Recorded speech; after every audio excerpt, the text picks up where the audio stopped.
இன்றைக்கு கும்பிட்டாங்குளம் கற்பக விநாயகருடைய சன்னிதானத்திலே இரண்டாம் திருவிழா மாலைவேளையிலே மறையூர் குருநாதர் வில்லிசைக்குழுவினராகிய நாங்கள் விநாயகர் மணிமணி என்ற பெயரிலே பெருமானுடைய சிறப்பை இசையிலே கூறவந்திருக்கோம்.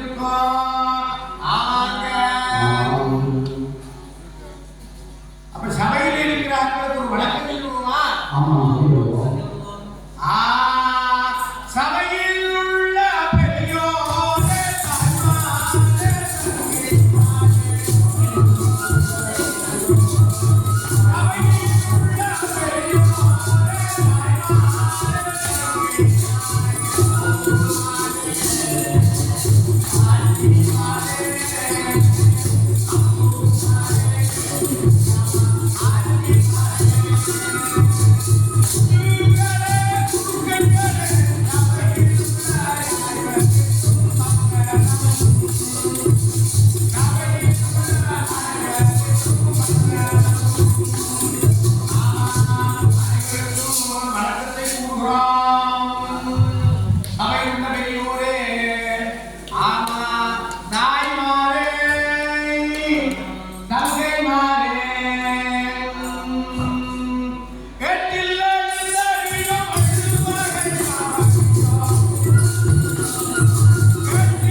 பொருட்களை ஏதாவது இருந்தால் முதலே பெருமான் விநாயகர் பொறுத்தரும் முருகப்பெருமான் பொறுத்தரும் அத்தோடு சபையிலே இருக்கிற அத்தனை பேரும் பொறுத்தர வேண்டும்.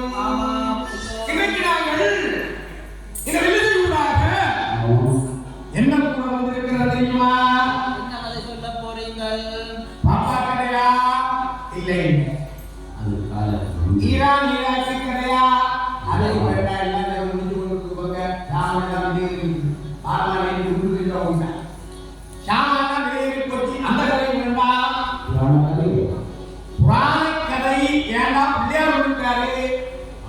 அவர் இருக்கிற போது நாங்கள் வேற சொல்ல முடியுமா?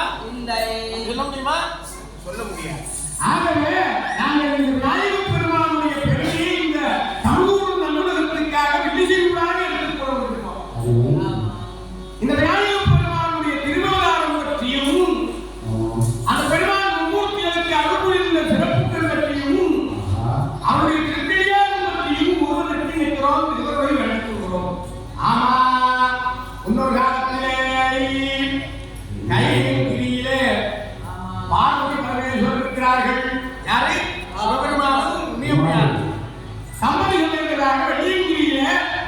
இருக்கிறார்கள். அப்படி இருக்கிற போது அவன் வாரம் என்ன தெரியுமா? அப்படி இல்லை. எனக்கு ஒரு தம்பி சொன்னா சிவபெருமானுடைய வாரம் கொம்புகேசன். கொம்புகேசன்னா அது கொம்பு இருக்கிற கையஸ்மா. இப்போ எங்கடையா கையசில் ஓடுற மாதிரி சிவபெருமான் கொம்புகேசன் ஓடுறார். இடம வாகனத்திலே ஊர்ந்து வருவார். எப்படி வருவார் என்று வேதாந்தம் சொல்லுகிறது. ஆமா, வேதம் மோதி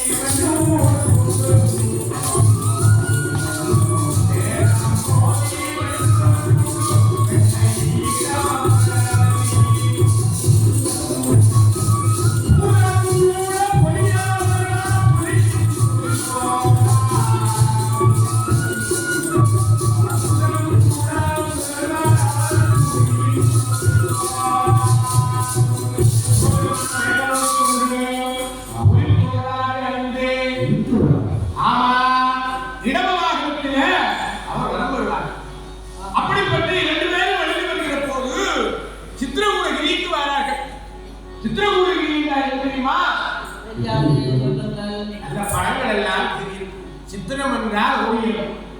அங்கே தெய்வீக ஓவியங்கள் மற்றும் பல காட்சிகள் கோயில பாருங்க. பிள்ளையாருடைய மூர்த்தங்கள் எல்லாம் சோழ மூர்த்தங்கள் தெரியும். கும்பிட்டாம் பிள்ளையாருடைய ஒரு சிறப்பு இந்த மணிமண்டபம். அடியவர்கள் வருகிற போது இந்த காட்சிகளை எல்லாம் பார்த்து அவர்களுக்கு தெய்வீகம் உண்டாகும், பக்தி உண்டாகும். சித்திரகுலகிரியில பெருமாளுடைய அற்புதங்களை எல்லாம் படமாக்கி இருக்கிறார்கள். பார்வதியும் வரவேலும் அங்கே வருகிறார்கள். வருகிற போது இரண்டு ஆண் யானைகளில் ஒரு ஆண் யானை ஒரு பெண் யானை. ஆமா, யானைதான் எங்களுக்கு பயம். என்ன பெருமாள் யானையெல்லாம் வந்திருக்காங்க.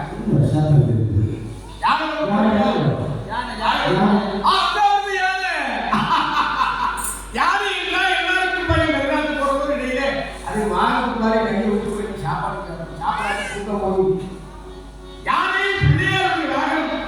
சமத்தி பிரணவம் விமர்த்தி பிரணவம் வந்து இரண்டு பிரணவங்கள் காட்சி கொடுத்தது. இந்த நேரத்தில் இந்த உலகத்திலே பெருமட்டுவைகளை எல்லாம் செய்து கொண்டிருக்கிற பெருமாசூரை வருந்திக்க வேண்டும்.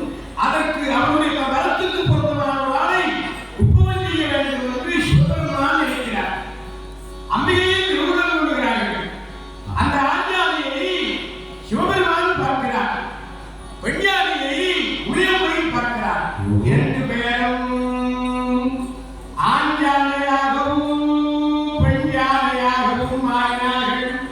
சமசிக்கிறதோ விமர்சிக்கிறோம். இல்லை, ரெண்டு யாரெல்லாம் இந்த ரெண்டு பேருமே அதுக்குள்ளே கலந்து ஏனென்றால் அவதாரம் திருவதாரம் செய்கிற போது சுவாமி நோக்கத்தோடு தான் செய்யும். இரண்டு யானைகளாக மாறினார்கள். மாறி இந்த இரண்டு யானைகளும் சேர்கிற போது அற்புதமாக யானை முகத்தோடு விநாயகர் பெருமானும் திருவதாரம் செய்தார். அந்த சித்திரக்கூடைகளிலே அழகாக யானை கொண்ட குழந்தை பாடுவார். ஆமா, பிடியாத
அவன் பெற்ற வரத்தின்படி விநாயகப் பெருமானுடைய முகம் அகன்றை வடிவம் யானை உடம்பு பூத உடம்பு தேவ உடம்பு எல்லாம் கலந்த வடிவம்.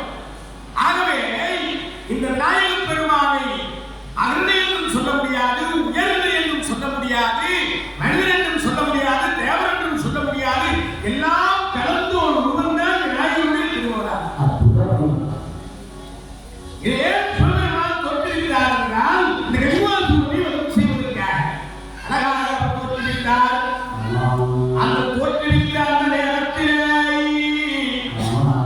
கலிமாசூரனுக்கு துக்குறிகள் ஏற்பட்டது. துக்குறி என்றால் அவருக்கு தெரியும், பள்ளி கத்து ஓட்டான் கத்து அந்த பூன உட்கார போகும், இப்படியெல்லாம் அவயோகம் நடக்கும். பாம்பு போகும், வழக்கன் துடிக்கிறது விட இலக்கன் துடிக்கும். ரெண்டு துடிச்சா அது வேற வயிற்றில் தான் போடுவார், வேற வருத்தம். இந்த அவயோகங்கள் ஏற்பட்டது. திகைத்தார்கள் அவர்கள், தங்களுக்கு ஏதோ ஆபத்து வந்திருந்தது என்று நினைத்தார். இப்படி விநாயகப் பெருமான் அற்புதமாக தோன்றினார். இந்த அவதாரத்திலே அந்த பெருமானுடைய பெருமைகளை மகிமைகளை நாம் சிந்தித்துக் கொள்வோம். இப்படி அழகாக தோன்றினார்.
அது ஒரு வகையிலே பார்த்தால் அளவும் என்பதும் மாயை மனங்கள் எழுதி போகும்.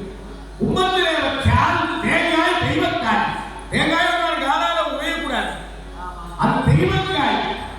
இந்த தேங்காய் இல்லாட்டி குமாரியை செய்ய முடியாது, பிள்ளையாருக்கு பூஜை எதுவுமே செய்ய முடியாது. இந்த தேங்காய் அற்புதமான தெய்வக்காய். 3 கண்கள் 2 முக்கண்களை கொடுக்கிற அம்சம் அந்த தேங்காயை கொண்டு வாழ்ந்தாரு. பிள்ளையாருக்கு முன்னாலே 2 பாதியா உடைத்தார் சிவனார். இப்படிதான் கேட்டார். இந்த பரி என்று 2 தேங்காயை கொடுத்து நெற்பரியை போட்டு இந்த கடவுளை ஒரு பரி என்று கொடுத்தார். பிள்ளையார் சந்தோஷமாக ஏற்றுக்கொண்டார். அன்றையிலே இருந்து விநாயகருடைய எந்த பூஜை என்றாலும் ஒரு தேங்காய் செடிமாதியாக வச்சு வேதம் பண்ணணும், இல்லாட்டி அவர் பூஜையை ஏற்றுக்கொள்ள மாட்டாரே. அந்த வலியுறுத்துகிற வழக்கம் வந்ததை இறைவனையாக்க சிவஜிக்கு தெரியும். நல்ல காரியத்திற்கு சனிவாதியா வச்சு வேதம் பண்ணணும். பேர் போன்ற கர்மராசிகளுக்கு சிலர் தேங்காய் அடிக்கணும், நல்ல காரியங்களுக்கு சிலர் தேங்காய் அடிக்கக்கூடாது. சிலருக்கு முடியாது. சில நேரம் ஆணை அடிக்கிறது கல்யாணம் முடிச்சு வந்து புரிஜனம் பண்ணியாரு சில நேரம் தலையில அடிக்கும். கொஞ்சம் கவனமா இருக்கணும். இந்த தேங்காய் பலி கொடுக்கிற வளமை வந்தது. அத்தோடு கணபதி கணபதி என்று நீ 18 இடங்களுக்கு தலைவராவாய். உன்னை வழிபடாமல் யார் எந்த காரியம் தொடங்கினாலும் அந்த காரியம் இடையே நிற்கும். அது அவருக்கு என்றாலும் உங்களுக்கு என்றாலும் சரி, எந்த கிரியா இருந்தாலும் இடையில நிற்கும். ஆகவே விநாயகப் பெருமானுக்கு இப்படியான மரபு உண்டாக்கி 12 இடங்களுக்கு தலைவரானாரு. இந்த 12 பூதங்களின் நெல்லிமுனைக்கு நெல்லிமுனையில் அவர்கள் பூதங்களை எல்லாம் கட்டுப்படுத்துவதற்காக பிள்ளையாரை அந்த முறையிலே வச்சார். ஆமா, இந்த பிள்ளையாரை எல்லாரும் பக்தியோடு வழிபடத் தொடங்கினார்கள். ஆமா, பிள்ளையார்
ஞானேஸ்வரியோட இருக்கிறார்.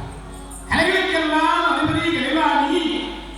அந்த கலைவாணியோடு கூடவே இருக்கிற அற்புதம் கொண்டவர் பிரம்மதேவர். இவரால் எல்லாத்துக்கும் ஆதாரம் படைப்பு தொழில் செய்வது. இவருக்கு படைப்பு தொழில் செய்வதற்கு அனுகிரகத்தை ஒன்றும் விநாயகர் கொடுத்தார் என்று விநாயகர் சொல்கிறார். பிரம்மதேவருக்கு சிவபெருமான் நன்றி கொடுத்தார். படைத்தல் தொழில் ஒரு படைப்பு. இப்படி கொடுத்த போது பிரம்மதேவர் படைக்க தொடங்கினார்.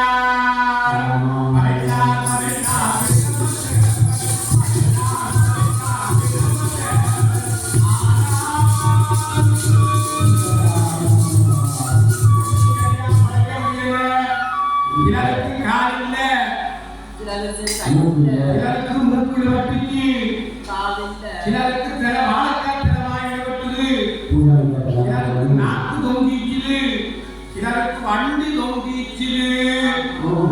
கேட்டு போனாலும் இல்லையா படைப்பு தொழில் செய்யுங்க. படைப்பு தொழில் செய்ய அப்படின்னா ஒன்றும் படைக்க முடியலையே, எல்லாம் அபியோகமாயிங்க, ஒழுங்கா படைப்பு நடக்குதில்லை என்று பிரம்மதேவர் ரொம்ப மனவேதனைப்பட்டார். அதுதான் புணரினார். அப்பனே சிவனாரே, என் பரமபதியே, யான் என் செய்வேன்? சுவாமி சிவனே, நீ எப்பா படைப்பு தொழில் என்று சொன்னாயே, என்னால் படைக்க முடியலையே, படைக்கிறதுனா அந்த குறையா படைக்கிறது என்னென்று புரியவில்லையே. திகைத்தார் திகைத்தார்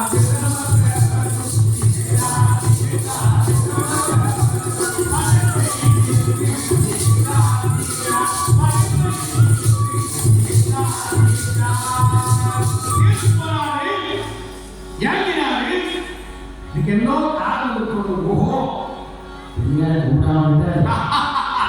அவருக்கு விளங்கிச்சு மூலையில நான் படைப்பு தொழிலை தொடங்குகிற போது பிள்ளையார் சுடி போட்டு தொடங்கணும் சொன்னார்களே, பிள்ளையார் சுடி போட்டு நல்லது நான் தொடங்குவன். நான் வந்துட்டேன். விநாயகரே ஒளியே வேறற்கவல்லாம், விநாயகரே வேட்கை தவிப்பான். வந்துட்டேன். விநாயகர் பெருமானை கண்ண மூடி தியானம் பண்ணினாரு. தியானம் பண்ணுகிற போது ஒரு அமைதியான கடல். என்ன கடல்? அந்த கடலிலே ஒரு ஆழம் நிலை. அந்த ஆழங்களிலே ஒரு பாலமும் கொடுத்திருக்கிறார். அது ஆழத்தை கண்ணன் சொல்லுவார்கள். ஆனால் இங்கே அப்படி தெரியவில்லை. ஒரு பாலமும் கொடுத்திருக்கிறார். கடல் தாளாட்டுகிறது. எப்படி? ஏனேனோ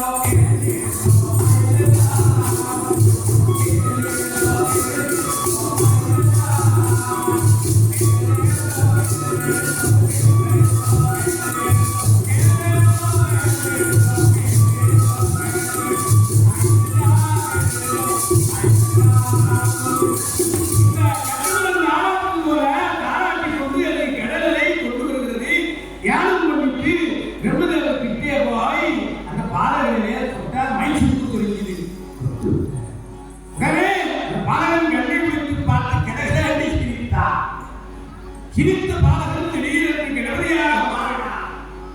சிரித்துவிட்டு, அப்பா பிரம்மா, என்னை மறந்தனையோ, வந்தது உனக்கு வில்லங்கம் என்று மின்னல் அடித்தது போல என்று மறந்தார். ஒரு மின்னல் அடித்தது என்று அப்பா மறந்தார். மறந்து உடனே திகைத்து போனார்கள். என்னப்பா பிள்ளையாருடைய வேலைதான், அவரை நினைக்காமல் படைப்பு தொழிலை செய்யாமலா எவ்வளவு நடந்திருக்கு என்று நினைத்து கொண்டு பிரம்மதேவர் என்ன செய்தார்? ஒரு தபசாவை உருவாக்கினார். தாமரை பூவிலே ஏறிக்கொண்டார்.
உடலை சுருங்கினாரு எல்லாரையும் முடிஞ்சிருக்கிறாரு ஒரு நாள் இருக்க முடியாது. என்னுடைய ஒரு கேட்டார் என்ன நான் விரதம் இருக்கிறேன் காலை ஒரு டீ ஒரு வடை மத்தியானம் நல்ல சோறு அரிசி கறி என்ன பேரு என்ன அப்படி இல்லாமல் இருக்கிறதில்லை.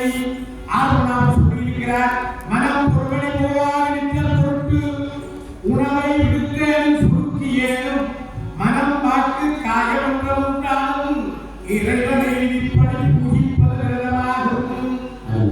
ஆமா அதுதான் வரும். இந்த விரதத்தை சரியாக்கிறோம் நமக்கு செய்கிறார். நாயக பெருமான் சட்ட அலங்காரங்களோடு காட்சி கொடுத்தார். அற்புதமான காட்சி. பிரபுதேவர் அடியற்கு வரும்போது கணவனின் காலிலே விழுந்தார்.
இதுக்கு பிறகு சடகாதி தோற்றுவித்தார். நாரதரை தோற்றுவித்தார். இப்பேருந்து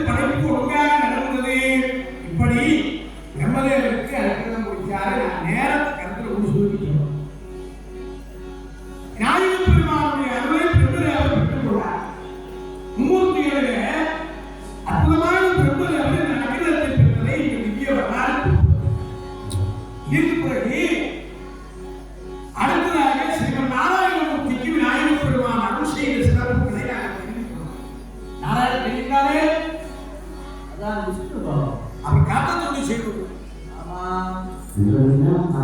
படைக்கிறது சுகம் பிரம்மதேவர் படைக்கிறார். ஒரு பிள்ளை பெற்றுட்டாங்க இல்லையா, அந்த பிள்ளையை நாட்டி சீராட்டி வளர்க்கணும் இல்லையா.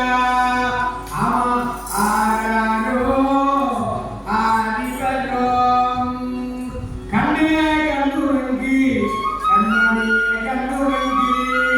இந்த தாளத்தை சீராட்டி வளர்க்கிறது ரொம்ப கஷ்டம். படைப்பு டாடி மம்மி இல்ல தலவோட யாரும் சினிமா போட்டு சரி கதை முடிஞ்சது. அது ரேடியோ கொடுத்தது பிள்ளை சட்டை போட்டா கேட்காது, அதான் முடிஞ்சது. அல்லாட்டி நின்று வண்டி ஏதோ பாட்டு எனவே காலம் தெரியாத படையதான் காலாட்டு. அந்த காலத்து விஷயம்லாம் மறுபடியும் கொண்டு போகும்.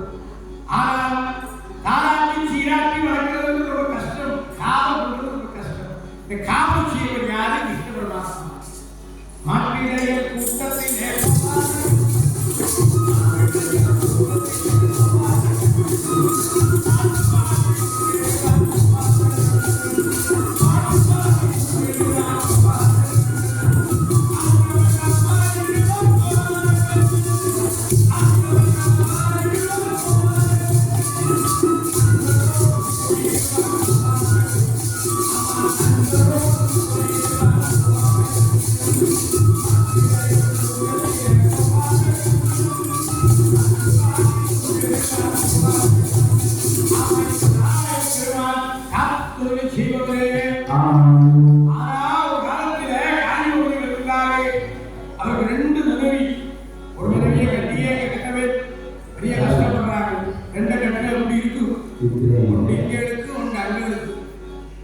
இந்த நக்கீரருக்கு நடந்த என்ன நடந்தது மாதிரி நக்கீரர் சிவபூஜை செய்வதற்காக நினைக்கிறேன். அப்போது அங்கே இருக்கிற ஒரு அரசவரம் இருக்கிறது. அந்த அரசவரத்திலே இருந்து ஒரு இலை இருந்தது. பாதியில தண்ணிக்கு இருந்து பாதி கரையில் இருந்தது. அந்த ஒரு விசேஷம் அந்த இலைக்கு தண்ணிக்கு எவ்வளவு மீனாக இருக்கும், கரையில் இருக்கிறது பறவையா பறக்கும். பாதி தண்ணிக்கு பாதி கரையில் இருக்கிறோ பாதி மீனாக இருக்குது, பாதி பறவை இருக்குது. தண்ணிக்குள்ள மீன் இருக்குது, பறவை மேல பறந்து அடிக்குது. எப்படி இருக்கும்? இப்படி இருக்கு. ரெண்டு பொண்டாட்டியே கட்டின மீன சொல்ல வேணுமா? இந்த கட்சியே கஷ்டமா இருக்கு. இரண்டு மனைவியும் அவருக்கு அடிமை மற்றவருக்கு பேர் திதி. இந்த அடிமை என்பவள் சிறுவனாக முக்கிய பிள்ளையாக பிறக்க வேண்டும், நல்ல பிள்ளை பிறக்க வேண்டும் என்று நினைத்தார். நல்ல பிள்ளை பிறக்க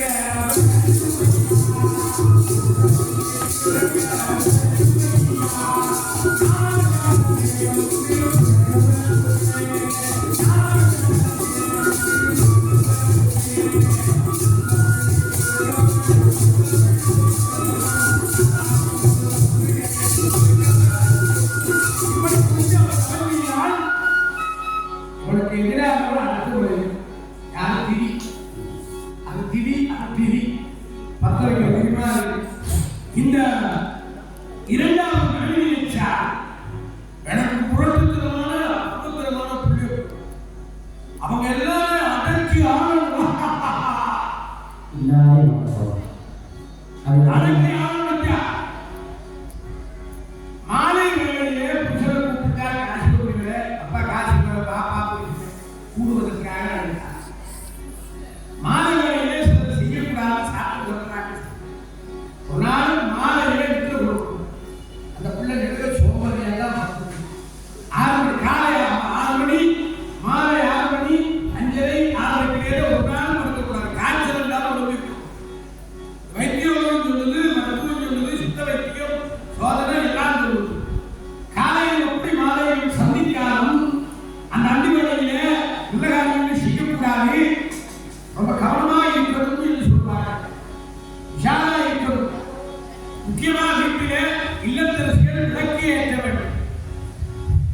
அப்போதுதான் அங்கே மகாலட்சுமி குடிகொண்டிருப்பார். எங்கெல்லாம்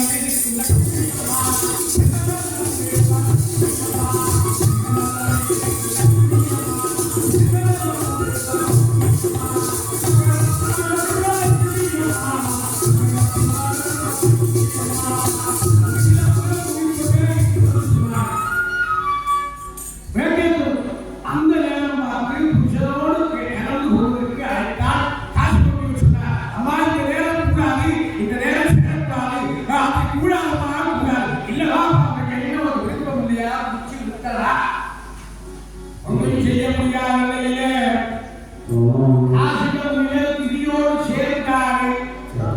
இதனால் இரண்டு பொல்லாத அசுரர்கள் பிறந்தார்கள். அது யாரு கண்டு கொண்டாலும் ஒருவருக்கு பேரு இரண்டிய கசிப்பு, நல்ல காசு. இன்னொருக்கு பேரு இரணியாட்சன். இரண்டு பேரும் பிறந்த உடனே அபூர்வமான கண்களோடு தோன்றினார்கள். பராக்கிரமசாலிகளாக அசுத்தமாக இருந்தார்கள். காசிகமுனியை வழிகாட்டிலே தவம் செய்து அடியாத வரங்களை பெற்றுக் கொண்டார்கள்.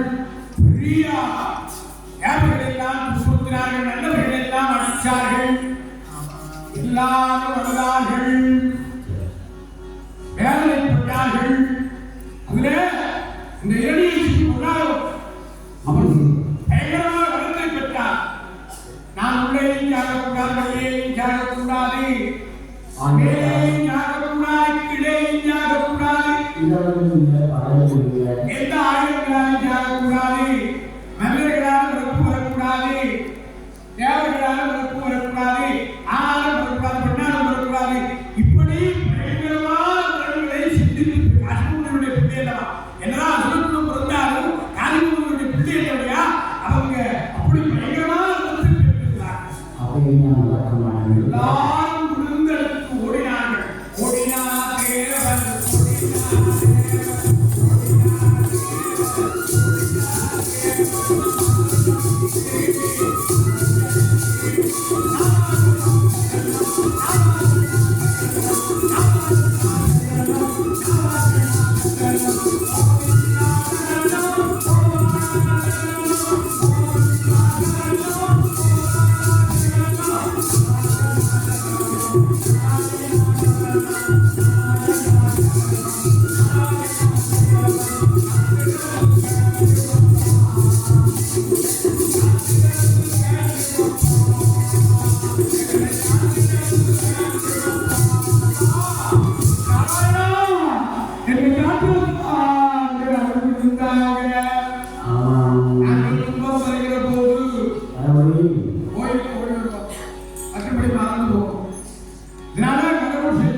என்னப்பா இவங்கள் பெற்றிருக்கிற வளமோ பயங்கரமாக இவங்களை எப்படி முடிக்கிறது நாராயணனுக்கு தெரியல. திகழ்ச்சாலை அப்பா எனக்கு வழியிருப்பா, நான் என்ன செய்வேன்? எல்லாரும் என்ன வந்து காட்ட வந்து கேட்கிறாங்க, நீங்க காட்டு செஞ்ச வந்தாங்க. ஆனா எனக்கோ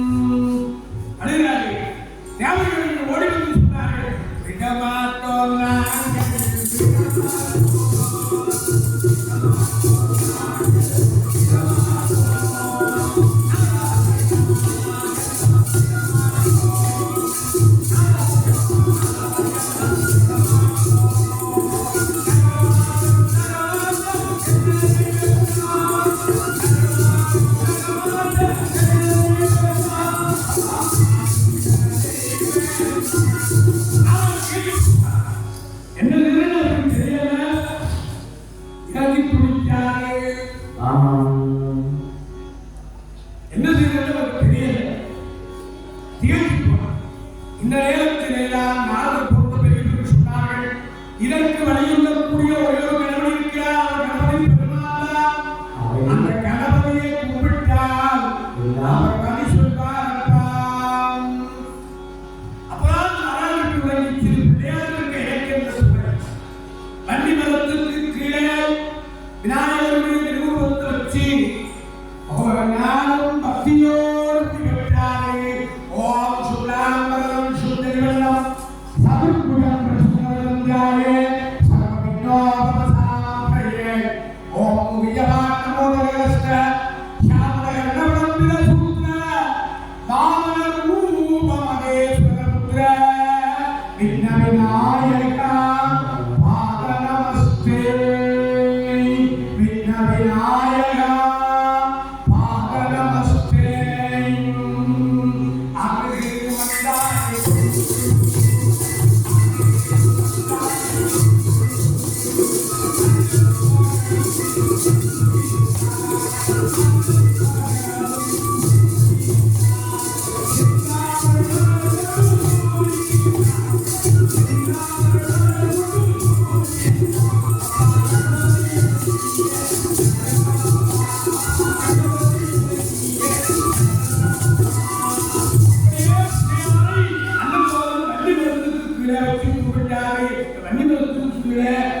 நீ சிவபூஜா பிரபுதர் எத்தனை பேர் இந்த பட்டம் இருந்தாலும் சிவபூஜா பிரபுதர் விஷ்ணு தான்.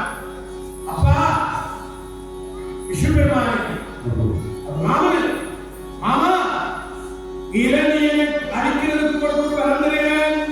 நீங்கள் இந்த பக்த பகவானுக்காக தூணில் பாம்பு இருப்பாங்க பக்த பகவான் சொல்லி கொடுத்து இருக்கிறார் விஷ்ணு சொல்லுகிற போது தந்தை இரணியும்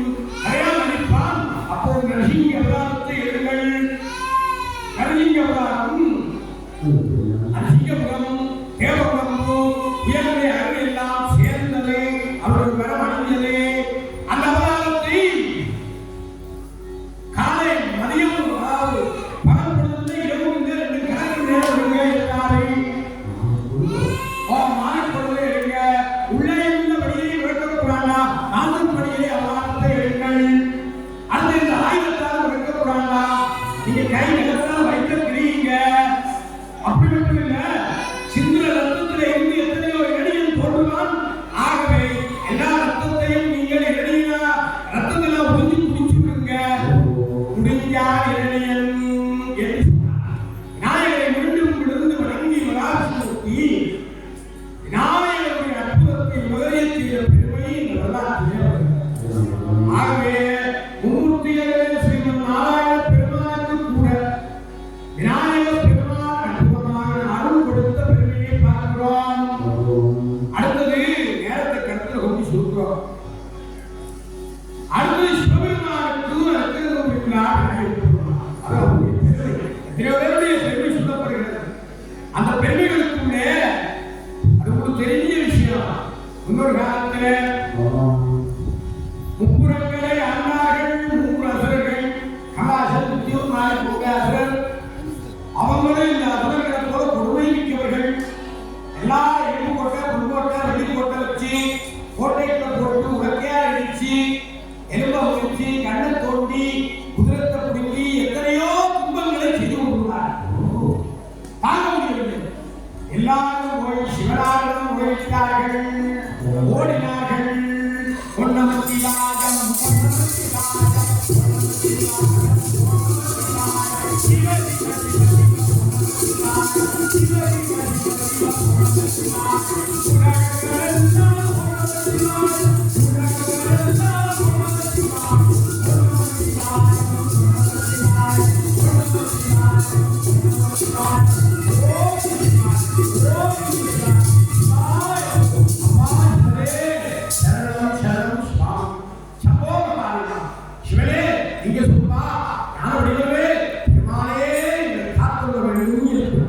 என்னப்பா இந்த மூன்று அசுரர்கள் ரொம்ப நாங்க முடியல, அழைத்து காக்க வேண்டும் என்கிறார்.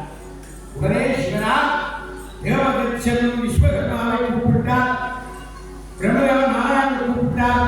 எல்லாரும் சேர்ந்து பெரிய தேர் செய்யும் போகிறாரு. இந்த தேர் செய்த உடனே பெரிய தேர் செய்தாச்சு. ஸ்ரீமன் நாராயணமூர்த்தியை அக்னியை வச்சு பெரிய அப்பு மகாதேவனை எல்லாம் வச்சு நாராயணனை பானமா வச்சு மிகப்பெரிய தேர் செய்தாச்சு. நேரெல்லாம் செய்யாமல் போடும். இந்த முப்புறங்களை அழிப்பதற்கு மிக பிரமாண்டமான தேர் செய்து அதிலே சிவனார் எழுந்தருளி முப்புறங்களை அழிப்பதற்கு புறப்படுகிறார். தேர் உச்சான் நகரவில்லை. படக்கொண்டு சத்தம் கேட்டு படாலும் சத்தம் கேட்டு காத்து போடுறார். அது இப்பதான் காத்து போடும். தேருக்கு காத்து போகும் மரத்தில்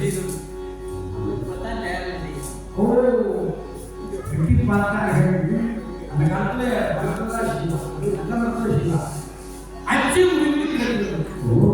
சிவனார் கீழே பார்த்தாரு, ஒரு சின்ன எலி இப்படி மாலை ஆட்டிக்கிட்டு சின்ன எலி. அப்போதான் சிவபெருமானுக்கு மூளையில வைத்தது, நானே ஒத்து கூட்டு என் முப்பதற்கு உன்னை நினைத்து தொடங்காத காரியம் வெளியே நிற்குமப்பா என்று கருத்து கூட்டு நானே மறந்து போனேன். அப்போ சுப்பல் மறந்துட்டனே என்று சிவரார் நினைச்சார். திகழ்த்து போனார். இனி தேர் எனக்கு பிரயோசனத்தாலே கணவனையை நினைக்காத காரியம் இடையிலே தடைப்படும் என்பதை நான் உணர்ந்து கொண்டேனப்பா. இது அழகாக நான் பாடுவார்.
ஆகவே மூர்த்திகளுக்கும் தக்க பாடம் கொடுத்து அருள் புரிந்து பெரியவர் நாங்கள் அந்த மகிமையை சிந்தித்துக் கொண்டு நாங்கள் விளையாட்டு திருக்கல்யாணம் போது நிகழ்ச்சியை நிகழ்ச்சிக்கிறோம்.